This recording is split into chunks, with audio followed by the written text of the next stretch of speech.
The connection between childhood experiences and self-confidence.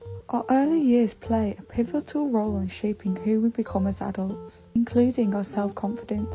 Positive childhood experiences such as receiving love, support and encouragement can lay a solid foundation for healthy self-esteem. On the other hand, negative experiences such as criticism or neglect can have a lasting impact on our self-confidence.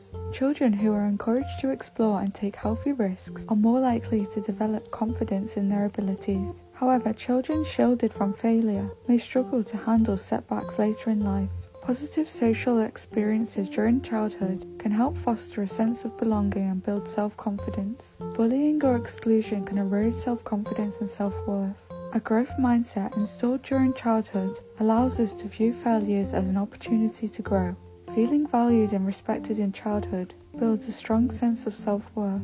Children who receive support during challenging moments are more likely to develop resilience and confidence. Let's work together to empower the next generation.